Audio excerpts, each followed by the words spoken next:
Ooh, Amelia, that was crisp. Thank you. I'm a Foley artist now. I specialize exclusively in LaCroix. I'm pretty sure that you specialize exclusively in talking about 1996's immortal film Emma, starring Gwyneth Paltrow as Emma. That is accurate. I'm sorry. Starring Sophie Thompson as Miss Bates.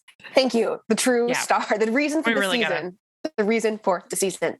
And right away, we're already starting the confusing portion of the proceedings, because I have said Emma several times, and none of those times was I talking about our very special guest, Emma Fraser.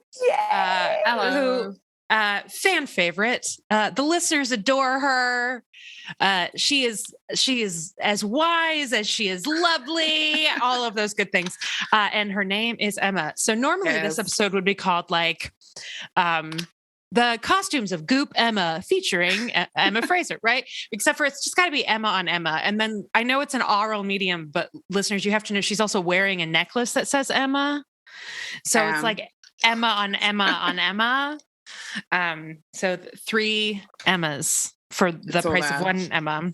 Well, first of all, thank you for doing this. I'm always so tickled when we get to talk about stuff like this. Well, thank you for having me. And for once, it's a film I've already seen. So amazing. So yeah. Was there any dodging this one when you were a kid? Did you see this as a kid or as a grown-up?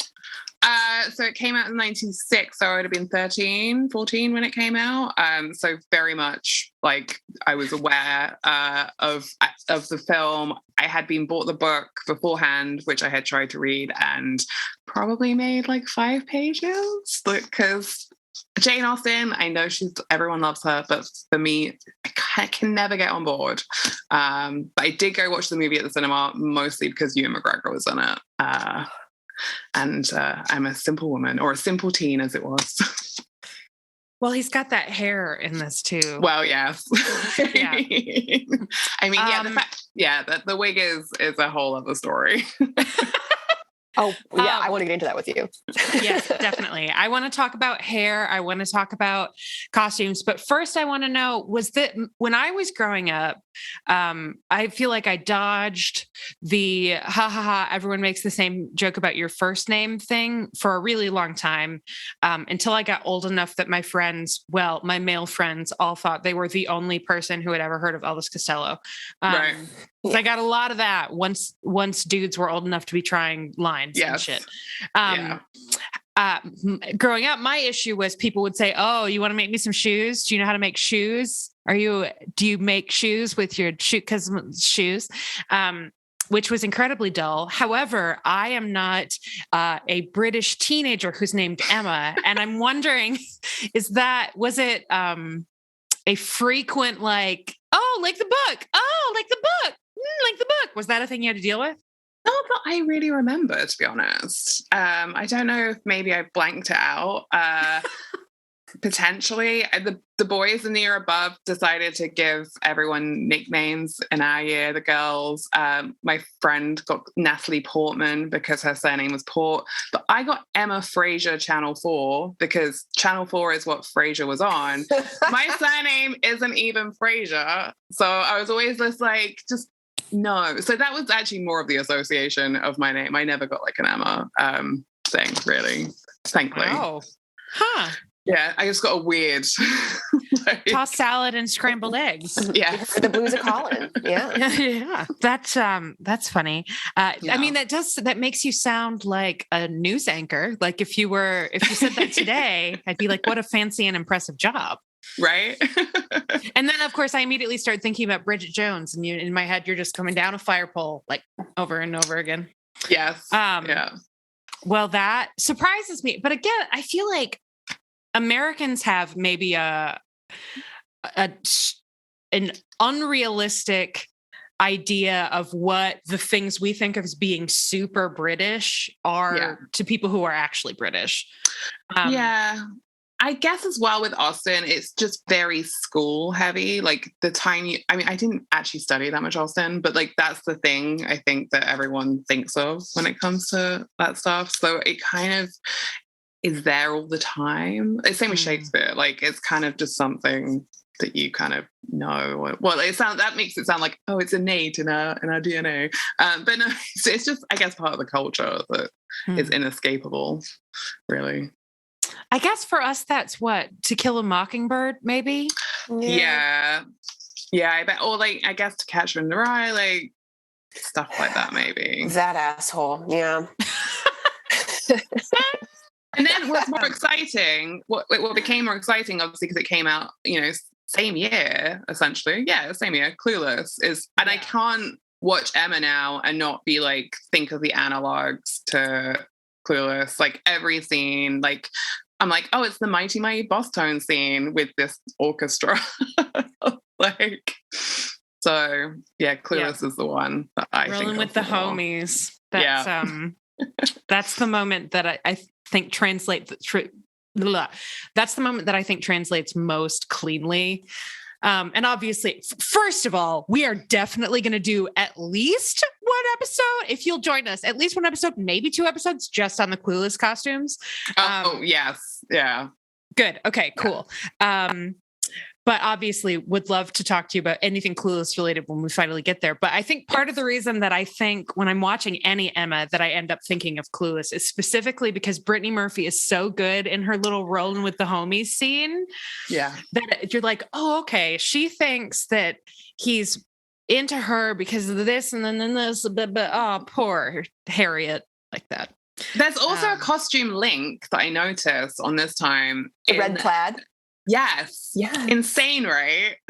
Like the plaid is like, obviously it's a complete coincidence, but it just A, shows how long plaid's been around, and B, just, that's the character, right? Well, maybe that's as good a point as any to actually jump into the costumes, because I was taking my little notes, thinking about like, ooh, I'm going to say this to Emma and she's going to be so impressed. Because you know what you're talking about and I'm an enthusiast. But I kept noticing 2 things. I noticed pink all the time, whenever, especially with Harriet, but whenever somebody was either falling in love or thought they were falling in love or all of that, like lots of pink in those specific, like Harriet has a falling in love dress, basically. And then plaid, not just because of, I mean, I didn't catch the red plaid thing. That's a very fun coincidence. But because when we see Harriet, she just so clearly looks like a country bumpkin. Yeah. And then we only ever see Emma in plaids like that when she's in her hilarious I'm calling on the poor people costume, where she's like, look at me, I'm Little Red Riding Hood descending to do good for the impoverished.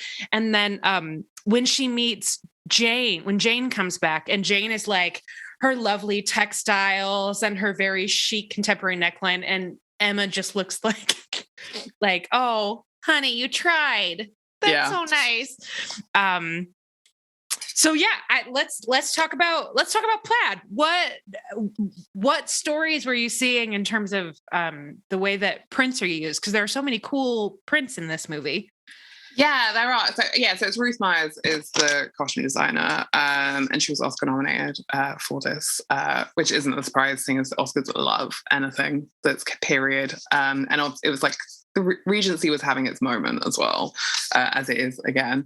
But yeah, like Pan Story, there's definitely a lot of there's florals in there at some point. Like there's kind of really dainty, Emma wears like it's really dainty floral print, or it's more embroidered dress, and then her check yellow dress when she meets Churchill for the first time felt very bold in comparison to everything else she wears. Like there's like a strong kind of like candy color, like color story with Emma like throughout, but that one feels like the biggest like punch if you are with her looks, which felt very pointed in the fact that she's meeting this guy she's heard so much about moment. It's like she's living a meet cute. Like their love story is so contrived by them and one of them and seemingly everyone around them that it makes, even though that's obviously an invention of the film, it makes perfect sense to me that she would have this experience that's actually not all that charming. Like, he's kind of a dick, and it's a real pain in the ass, but they're both dressed like they're posing for I don't know, like not even a book cover, like a painting on a decorative plate or something.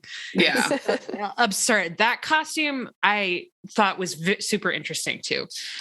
Yeah. And then it's interesting as well to look at what's used in the kind of promo shots. So the promo shot of her with the bow and arrow, she's wearing white, but obviously in the scene she's wearing pink, which feels purposeful again of what they were trying to portray. Like, it's just funny that image was the promo shot as well. I don't know why. It just feels very like, in my head, I think Hunger Games, I guess, when I see bow and arrow now. Obviously, back then it wouldn't have been that, but I guess it's like she's like a free spirit kind of thing, even though Emma's obviously not really a free spirit. So it's a kind of weird, like, selling point, I thought.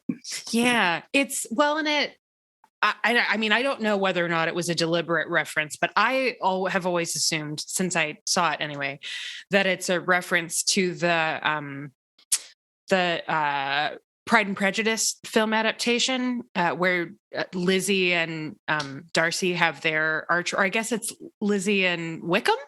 Now I don't remember. Anyway, there's an archery scene. And so I sort of assumed it was that. But then I noticed the same thing in watching it this time too, that for some reason she's in white. So it's like they just really wanted to make sure they got that bow and arrow. And it's a little bit weird. Iconic, but weird. Yeah. According to like the pop-up notes on Jeff Bezos's internet, which is where my copy of Emma currently lives, yes, supposedly that was supposed to be a reference. So it's not just you. Mr. Spaceman also agrees with you. Great. Well, it's I don't love that original movie. So it is, the thing I like most about that scene is the costume, and not just because of that really fun bold pink after she's been wearing all of these pale shades, but because of those badass archery gloves. That's my favorite thing. Yeah. They're so cool. And then the little chain that's holding up the side of her skirt. Yeah. Which I don't know, was that a common accessory? Do you have any idea? I feel like I'd never seen one of those before. It was so I don't know. Yeah, I haven't seen it before. But apparently the gloves are based on a design from the period. Cool. The gloves were my favorite part too. They just added this extra element of kind of edginess to it. Because obviously it's such a feminine dress she's wearing, that it actually has this extra pump of power in there. So yeah. It's also, it reminds me a little bit in its effect as a piece of comment on their economic status, reminds me of there's a journaling pavilion and an embroidery pavilion, and they do not seem to be the same pavilion. Like all of the different or like, oh, look, here's our tea at the archery pavilion. Let me put on my archery gloves, and then we'll get in the carriage and I'll put on my riding gloves, and then we'll go home and I'll put on my embroidery gloves, and we'll just keep doing that. But yes, I was also, I think that might be my single favorite detail in the whole movie. Yeah. And that's in addition to all of the fun stuff that she does with matching people together in complementary color. Oh, that is not true, because Amelia, do you have anything to add about this outfit before I take this entirely natural pivot? Go. Great. Go. What I want to talk about this time, because I had not really noticed it before, is Mrs. Elton's costume in general. Let's do Mrs. Elton next, but specifically the dress that she wears to the ball, with those absurd red ribbons down the side, like she's the queen. Yeah. It's so different from what anyone else is wearing, and it made me laugh really, really hard.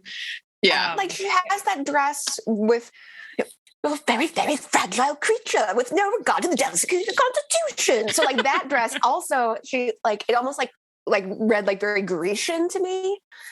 Just like that with and there was the slit. This is an oral medium and I'm doing a very bad job. There's a slit in the sleeve, and then there's bold jeweling and a strip along the bodice. And then I don't know, then the red cape thing. Emma, how wrong am I? No, not wrong at all. Sorry, I was just looking down my notes to see what I'd written. No, and they're all kind of... All I want is your approval. Okay. I try. But yeah, like that, all of her stuff, it feels very much like Wickham. No, not Wickham.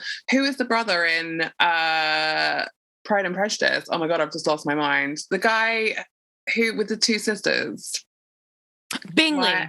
Yes. Oh my God. Totally went. So it kind of reminded me of Bingley's sisters, that kind of like, she's very like garish, very different. Like she's meant to stand out. She's meant to be wearing these crazy bold colors in comparison to everyone else. It's kind of to show how it feels kind of new money in a weird way, but obviously Mr. Elton's all about just status. And I think that's what she's kind of doing with all those garish colors and ribbons and the like. And especially in a scene where it's all about that for them, where it's all about putting themselves above, as far above Harriet as they possibly can, who, by the way, is wearing her falling in love dress because Harriet Smith has a falling in love dress because she wears it 3 times a year. Just to fall in love. But in a scene where they're going out of their way to make somebody else feel small, it is a really fun, evil little detail. What a bitch. She's such an asshole. Yeah. And Juliet Stevenson is so good in that part. Like, and Alan Cumming, obviously, as Mr. Elton is fantastic. And they're just like the perfect assholes, essentially. Yeah. Which is what you want. Juliet Stevenson does a reading of Persuasion, I think, is the what she's read. As long time. By the way, welcome to Sick Burn Jane. I'm Allison. I'm Amelia. We're joined by Emma Fraser, and we're talking about the 1996 GOOP Emma. Whoops, it's been like 20 minutes. It's fine. We're talking about the 1996 Emma, and as longtime listeners will know, I love an audiobook of something I've already read, and I've listened to a lot of Jane Austen audiobooks as a result. Juliet Stevenson narrates several of them, but the one that when she narrates Persuasion, it is so funny because I think of that book as being the least funny of all of the Austen novels, because at least with Mansfield Park, you get to laugh at them even when they're not being funny. But Persuasion is just it's all the deep, dark feelings. But the way she narrates it is extremely funny. And especially when they're in line, it's really great. She manages to walk that line. So another Juliet Stevenson recommendation. Oh, cool. Well, I do love her. She is a delight. She is the best. Well, let's talk about Mr. Elton for a minute, because it's not as if he gets a ton of super fun costumes, but that hair. Yeah. That's the hat as well. The hat is particularly extreme.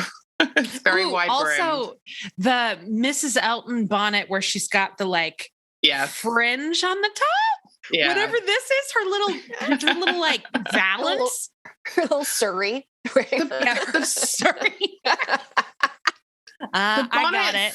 The bonnets are an interesting, there's no rhyme or reason when people are wearing bonnets and when they're not, from what I can tell, which is fine. I've said this before, obviously I'm not a stickler for accuracy. It just felt noticeable that sometimes they're carrying them, sometimes one person's wearing one. I just want to know their bonnet, why, why certain times. There's also one time Harriet's wearing a lace cap. Yes, which is so ugly. It's so ugly. It's very and it's very Mrs. and Miss Bates, which is just occurring to me now that maybe that is what we're supposed to think about, because I feel like Mrs. and Miss Bates, especially the first time we see them, but throughout, are just always covered with 4 too many ruffles, and all of them look like they're really clean, but have been worn entirely too many times. Yeah. Everything is just sort of limp.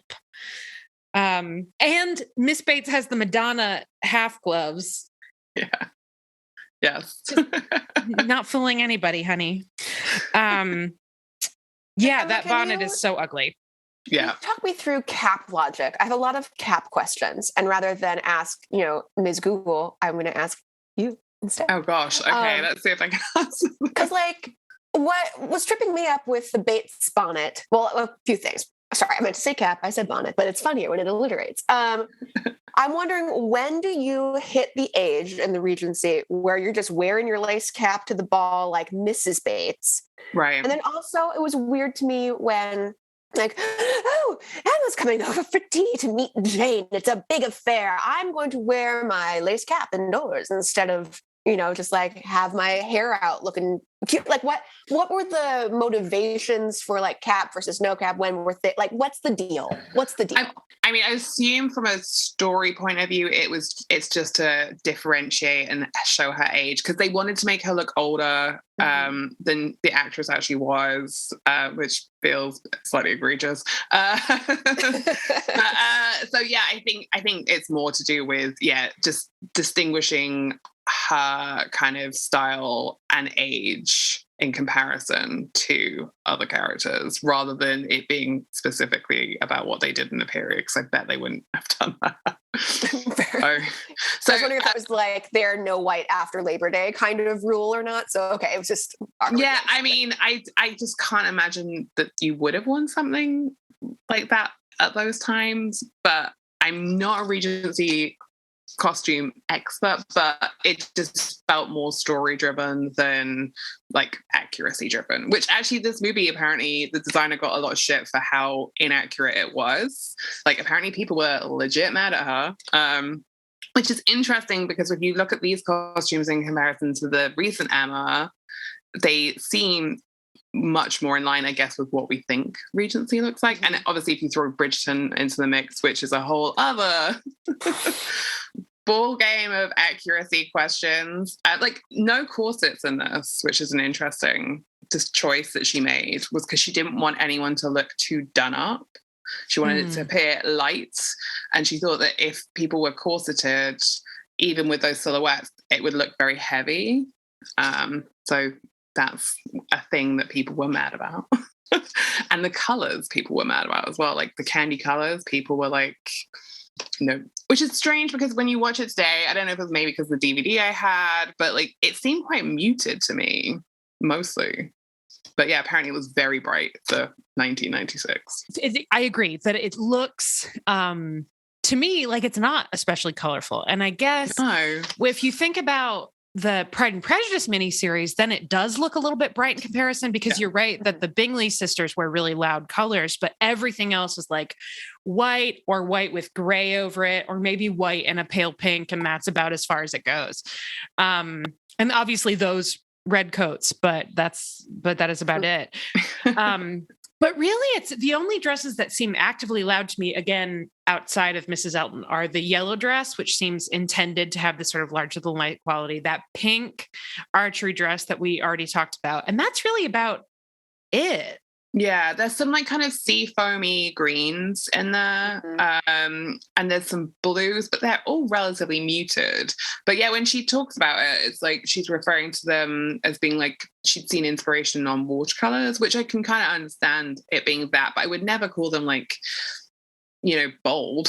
Like, I think bold. I think that image of Anya Taylor-Joy in that yellow that's on the Emma poster from her one, like that's bold. What they wear in Bridgerton obviously is very, very like pastel, like macaron heavy.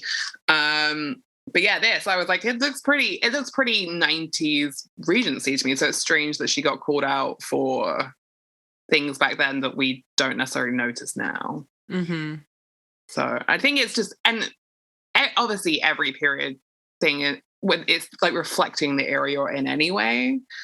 So I guess for that time, that probably maybe was a bold choice to use this like pink color. But now we're just like, yeah, like essentially. I just in my head, because you've got me thinking about the parallels with Clueless now, but now I'm thinking about Gwyneth's yellow check dress and Cher's yellow plaid suit, and my brain is just that is some iconic costuming. You know what should have been nominated for an Oscar for costuming? Clueless. Yes. Yeah.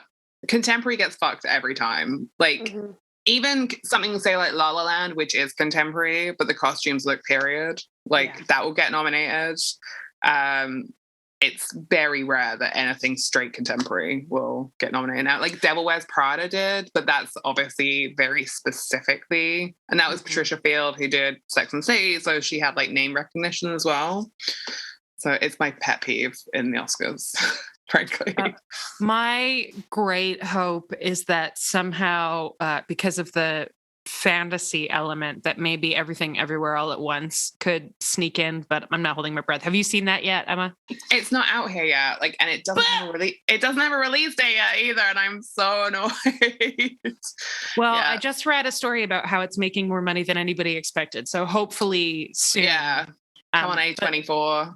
Yeah, get on it, A24. We need you to see those costumes because, man, those are some really excellent costumes. Amelia, have you seen that yet? Not yet. You're just going to love it. I'm a lazy bones when it comes to going to the damn cinema physically now. So I just need to get on it. Yeah, well, it is obviously also getting much weirder out there with COVID again because we apparently never learn. What? Yep. I am shocked, simply shocked that there is COVID in this establishment. Oh, God. Well, let's talk some more about color because I was struck by the number of times that, because it's the obvious connection to make, but when Emma matches Knightley and when she doesn't, because sometimes I'd be like, oh, well, they're definitely not going to match in this scene. And they would. And other times I think they're for sure going to match here. And then they didn't. But then sometimes it seemed obviously at the end, they're like, they just complement each other perfectly. But yeah, let's talk about the color story throughout beyond the designer taking shit for it, because that's stupid. The colors are great. Yeah, it's honestly, it's like I said, it's just indicative of the time. And also her budget was tiny. I was reading. So the movie was $6 million budget overall, which even for 96 is pretty small. And so she basically had to do everything on a shoestring budget. She designed all the clothes at Helen Mirren's flat in London because she was a childhood friend. Isn't this a great story? So she spent 5 weeks at Helen Mirren's designing. She designed like over 120 costumes in that space of time, which also is insane. And because UK costume houses are actually quite expensive, which is something I learned in another recent interview, they couldn't rent that much. So it was more affordable to make rather than rent for a lot of the characters for background. So, wow. Yeah, a slight segue into background there. I want to really quick, because it's an oral medium, I need the listeners to know that Amelia looks like her whole world just improved, because I'm going to guess that it has been years since you actually learned something new about this movie. Is that accurate? True. That is extremely accurate. Yeah. It's like Christmas. I've rarely seen her in such a state of rapture. She's so happy. Also, my headcanon is now that, I'm sorry, what was the designer's name one more time? Ruth Myers. Ruth Myers. My headcanon is that Ruth Myers was at Helen Mirren's flat and was working on Mrs. Elton costumes. And then Helen Mirren was like, what if you had some big red bows on the sleeves? That's my headcanon. Yeah. I think that works. I think that is, perfect. Amelia, you were going to say something about this lovely moment. Yeah, time to open another can. That's what that means. Yeah, baby.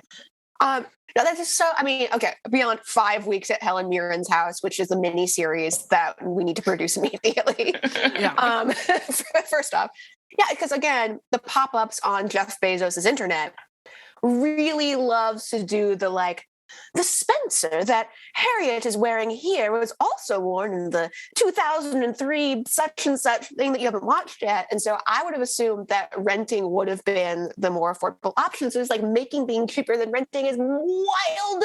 Yeah. So wild. The UK costume houses are quite expensive, which is something I learned, in this other interview, because it was this for Vienna Blood, which is a BBC series, but also like Austrian co-production. The costume designer was like, we couldn't rent anything from like the UK. And I was like, oh, was it because of Brexit? And he's like, no. He's like, it's just too expensive. I was like, oh, okay. Wow. Sorry.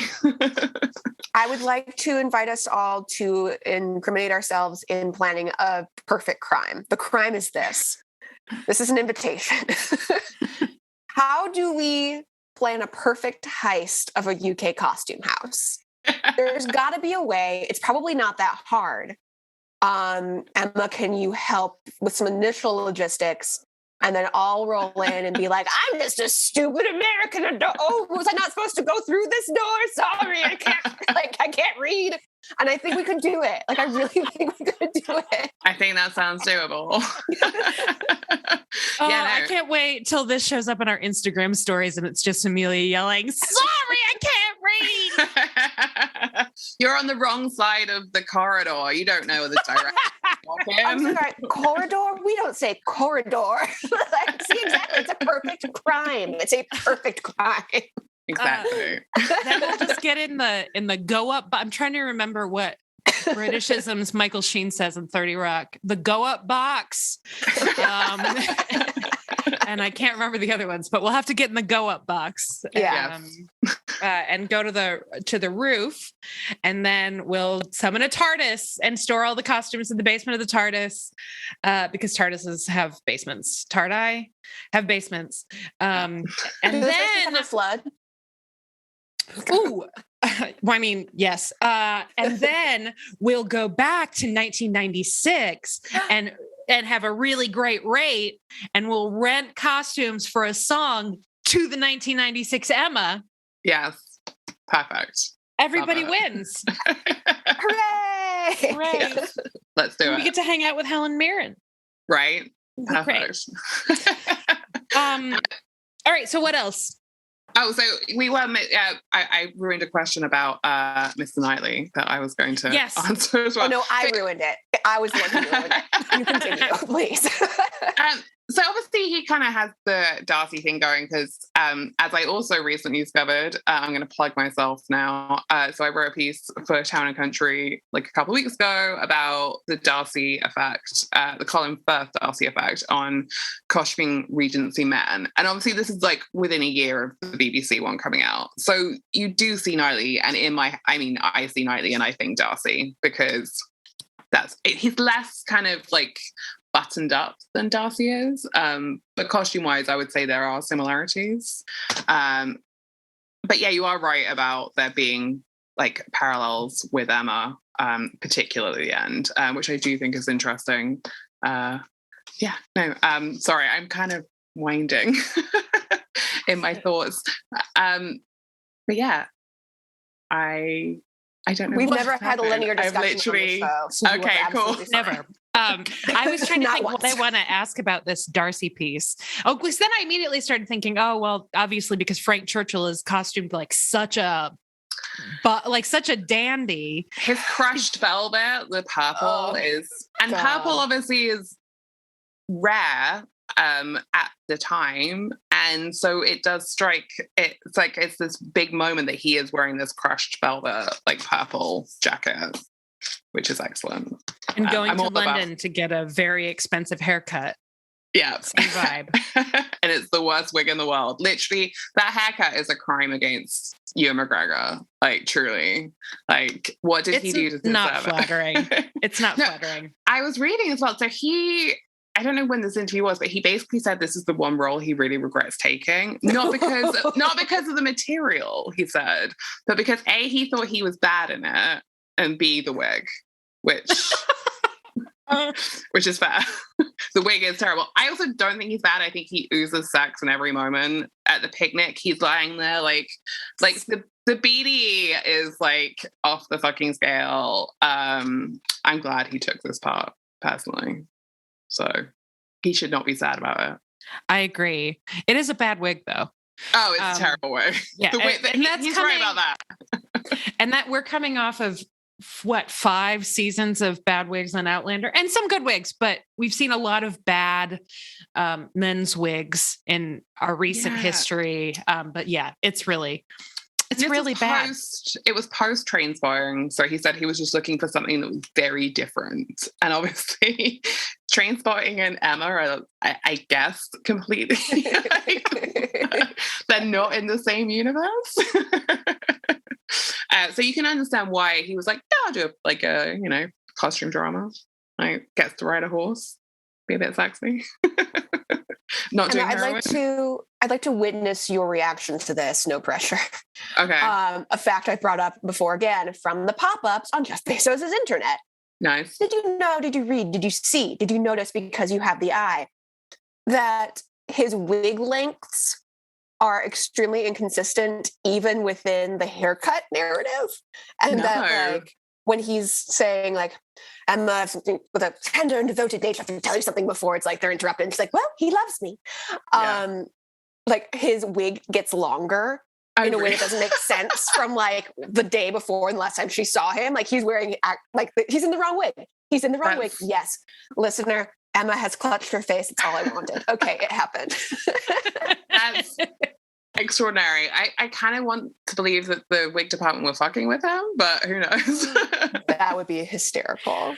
Maybe Ewan MacGregor was just a little bit, he was coming off of this huge hit, feeling his sex symbol oats, and got a little big for his britches. And so the wig department was like, yeah, okay, here you go. Wear this. Maybe. Yeah, no, that's fair. I also love that Jane Fairfax, you might mention this already, but the fact that she is Penelope Featherington from Bridgerton, which is, and I love that she's so cleavy in this because of obviously how much she talks about her daughter's cleavage in Bridgerton. So I like that her character in this was the one who has the most cleavage. I thought that was a nice full circle moment.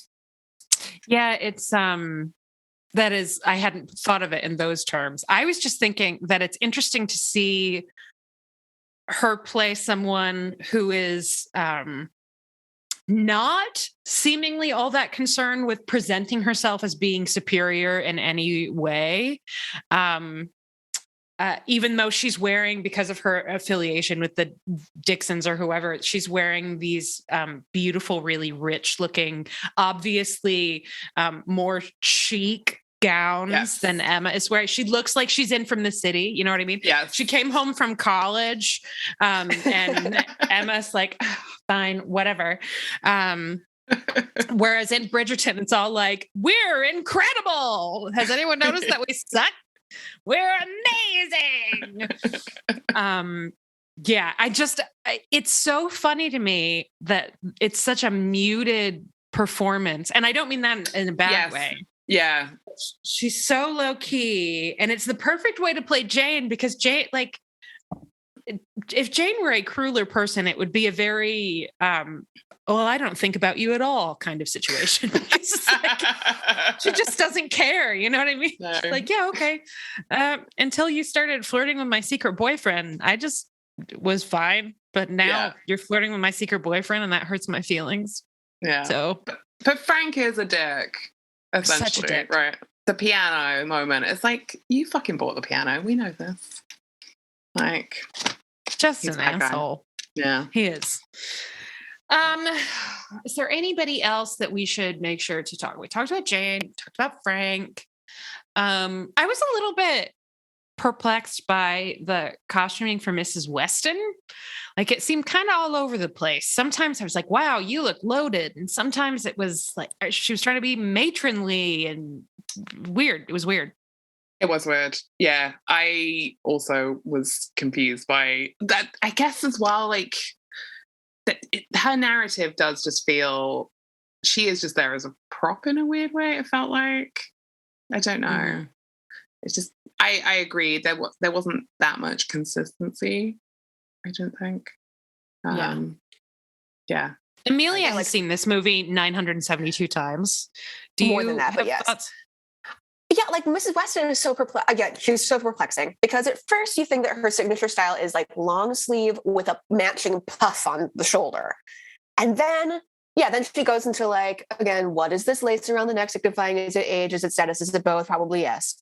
And then like at the ball, suddenly she's wearing pink and it's like a little short sleeve shawl, like the same silhouette that Emma's wearing.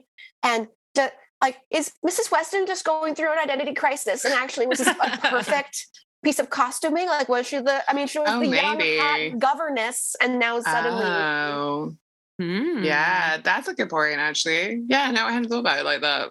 But see, the ball one is the only one that made any sense to me, because at this point I was on Emma, do you remember in the Tila recapping Mad Men phase when they would clock Joan's Flowers of Sadness all the time? Yeah. I feel like I was on Joan's Flowers of Sadness watch, only it was Harriet Smith's Falling in Love dress, obviously, as I've referenced multiple times in this single episode. I'm so proud of myself for noticing pink and love together. But because she's wearing that Falling in Love dress, it's like, oh, well, this is to make us link these two women, because in Mr. Elton being so unbelievably rude to Harriet, he is also simultaneously trying to hurt Emma, which also wounds Mrs. Weston because it's her party and she's so mortified that she asks him to do this thing and then he leaves her in this uncomfortable position.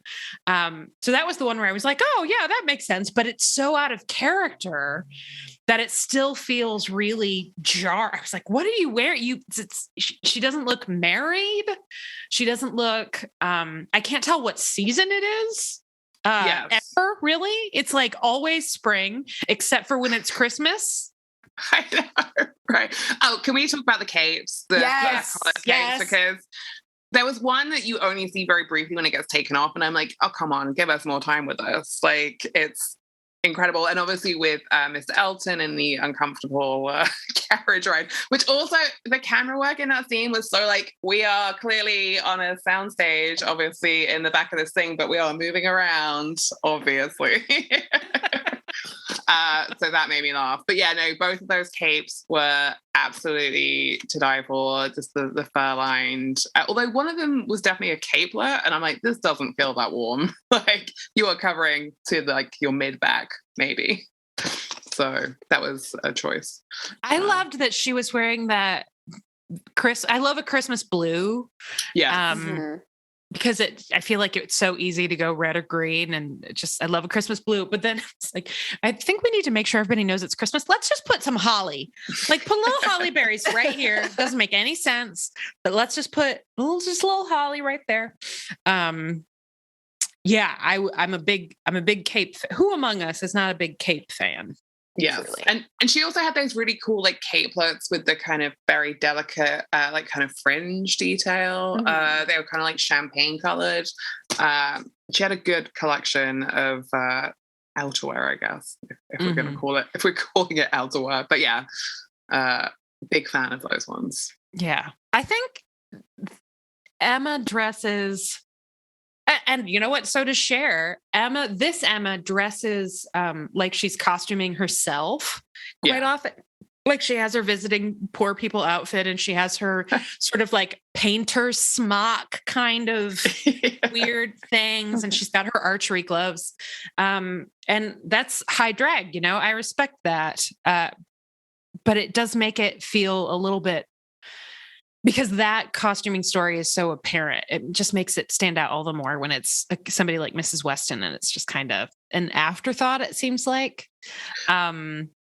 Or Mr. Woodhouse, we get that one scene at the beginning where he's wearing what's obviously like a sort of sweater over his regular outfit. And then after that, it's again sort of like an afterthought. We don't really think about what he's wearing, but it's hard to complain when the stuff that is good is so good, because man. It also just occurred to me that perhaps some of the criticism about the costuming, this is literally a thought I'm processing right now, is to do with Gwyneth Paltrow being American, playing a British character, in the sense that people can be quite snobbish, even when it is someone like Bridget Jones. So it doesn't matter if it's a contemporary character or a classic fiction character.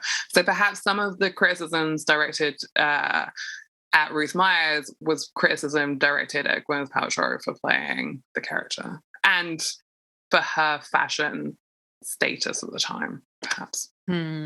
Hashtag blame Gwyneth. That's a working theory. Because I feel like I recall some sort of hoo-ha about her being cast in the part, because obviously she was on her rise at this point. It was pre-Shakespeare in Love, post Seven, so she's in that kind of like period where she's coming up. Obviously, I guess she would be called a nepo baby now because of who her parents are. Steven Spielberg is her like godfather. Yeah. Yeah, so she's like legit like Hollywood royalty. And obviously, not to mention a disgusting person, so I'm not going to mention him by name, but obviously there was a producer who was crafting her career at this time, and he obviously has nothing to do with her actual success. But so I think that there's this like element of how Gwyneth Paltrow was being marketed at the time. So I feel like maybe there's some of the criticisms towards the costuming could have been in reaction to that. All just a working theory. No, that I sort of remember that as well. I would have been I guess 12 or 13 at the time. So similar to you, but I sort of have a vague recollection of that as well, as that being sort of a dust up, because I definitely remember the same thing happening with Shakespeare in Love. Yes. And Gwyneth's fake, like, I don't know, her aspiring Anglophile, whatever. Yes. Taking a lot of shit for that. Here's a question, because I asked you this when we talked about Bridget Jones. Whose accent is better, Renee Zellweger's or Gwyneth Paltrow's? Oh, I think maybe Renee, actually. I think maybe Gwyneth got better, but I think maybe Renee at this time with these movies. I guess being married to Chris Martin has probably improved Gwyneth Paltrow's British accent. But actually, I mean, neither are particularly bad. Like, they're both, like, serviceable, which sounds like a dig, but it's not meant to. I will also say about Gwyneth Paltrow as well, it's interesting with the pink, that she obviously then wore pink when she won the Oscar. And obviously that dress is seen as like one of those kind of like very divisive Oscar dresses. I quite like it. For that moment, she knew she was going to win. So like, wear a big fucking pink dress if you want. Like, but yeah, I actually quite like Gwyneth Paltrow. As in terms of her acting career, I think she's better than people probably at the time gave her credit for. And she's done an impressive job with her business as well. So I agree that I think she is better than she gets credit for. The Politician is not a good show, but she is very funny on it. Yeah. She's hilarious, and she's very funny in this. Like, her comic timing is perfect. And I think, like, she just, her boyfriends and whatever, that seemed to be the stuff that people picked up on for some reason. Well, and Goop is patently absurd. Obviously, hugely successful, but there is just like endlessly mockable. I will say as well. Sorry to interrupt. No, please. But if you look at red carpet pictures from the premiere of this, like with her mom, it's really cute. With Blythe Danner, she's wearing this black slip dress, which is literally the most 1996 look of all time. You'll see that her hair is like in this messy updo. She's got red lipstick on. She doesn't have a cigarette in her hand, but she might as well. Like, it's the most quintessential mid-90s premiere look, and she looks great. Now I'm Googling it.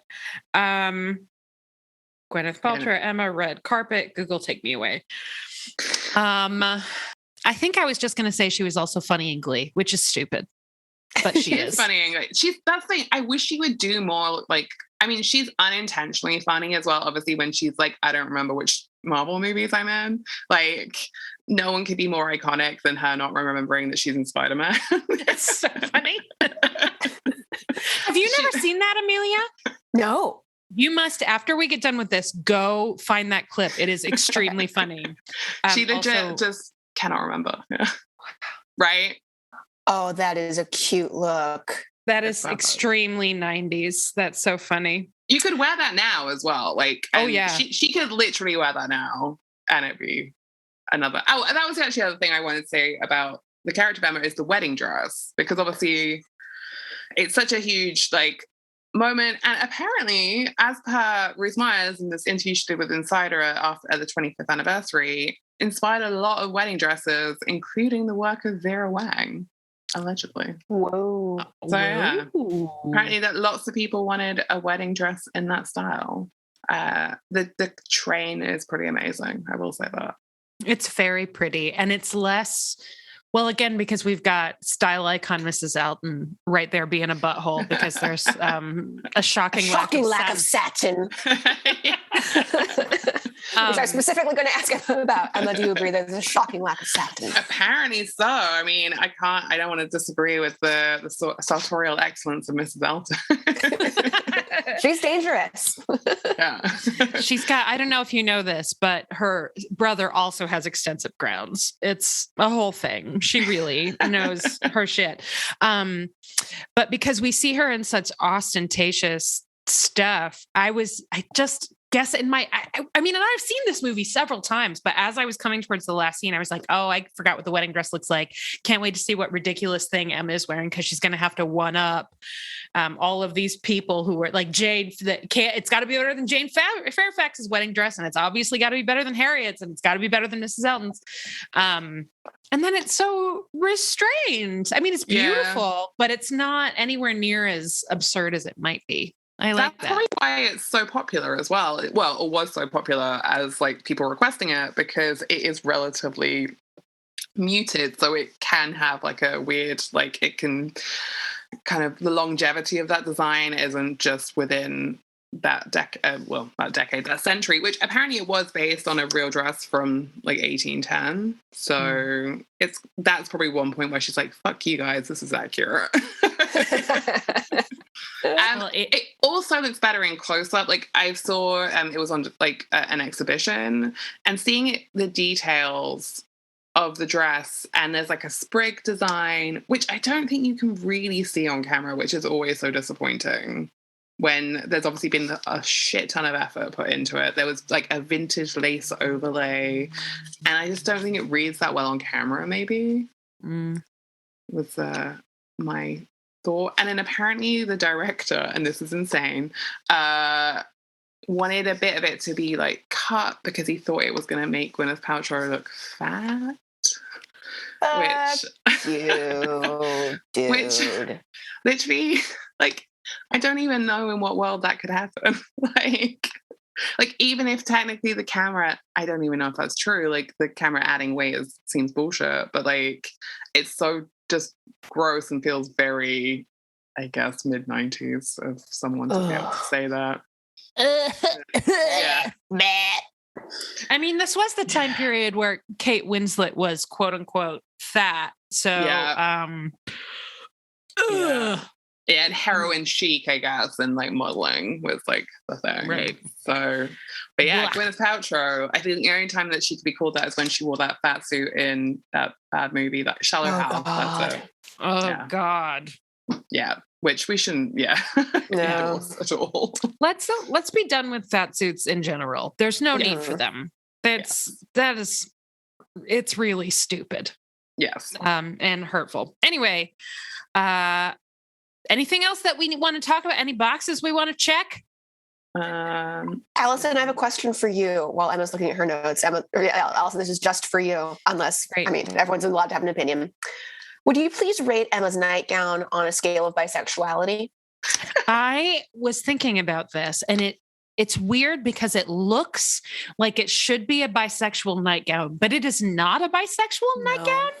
It's like, because it's less practical. It's, you know what? It's the nightgown equivalent of fake pockets on jeans. Oh, that's what it is. That's what it is. Because it is not a bisexual nightgown. It does not look comfy and practical and also stylish. It looks like it's supposed to look like it's comfy and practical, but is purely ornamental. It is not a bisexual nightgown. Thank you. It's a poser. It is queer. That nightgown is queer baiting. No. Shut down. Thank you for seeking it's the only area of expertise I actually have, bisexual nightgowns, because it doesn't exist. I made it up. That's a thing that doesn't exist. Anyway, Emma, did you find anything in your notes? I feel like I've covered, actually one thing that I found, I love that I'm putting my finger up like I'm in class. So basically with the shoes, apparently the majority of the shoes were kind of like ballet shoes, but comfort essentially. Yeah, that's one of the things that they did rather than traditional shoes for, I guess, budget again. They went with ballet style. So there we go. Well, they do look comfortable. I was watching, I was looking at Emma's feet in one of the scenes where she's walking with Knightley, and I was like, that's a nice stroll. Looks like just taking a nice stroll. So yeah, the budget thing was interesting, I thought. But yeah, like, I guess people don't always take that into account with these big costume dramas, is that sometimes there isn't the money. I am shocked that it's cheaper to make, in this circumstance, cheaper to make clothing than rent it. Yeah, like it said that they rented a lot of like the men's hats, because I guess that is just cheaper to do that. But in terms of background, yeah, it was, I guess, cheaper for the fabric and to whip it up. And wow. Yeah. Wild. Well, Emma, thank you so much. Yay! Always a pleasure. Like I said, Amelia was so excited to get to talk to you. Is there anything besides this Darcy story, which I'm going to read immediately, that you want to plug? I just wrote a thing for the Daily Beast, actually a couple on there. So I wrote one about why Apple TV is the best streaming service at the moment, based on opening credits for things like Severance and Pachinko and Slow Horses. And I also wrote, I don't want to spoil it in case people haven't seen Maisel season 4, but I wrote about a particular relationship development in the final episode of that season that was very hot. And yeah, you can just find my words. Oh, I've got a Russian doll thing coming out when this show comes out, I guess season 2 comes out. So look out for that costume piece with Jen Rogan, which was very fun. Because Russian doll season 2 is excellent. And yeah, that's that. Yeah, I'm kind of, there's a lot, various fingers and pies and such. You can find all of this, I'm assuming, on Emma's Twitter feed, which is Frasbelina. Yes? Yes. Yep. Yeah, that's the one.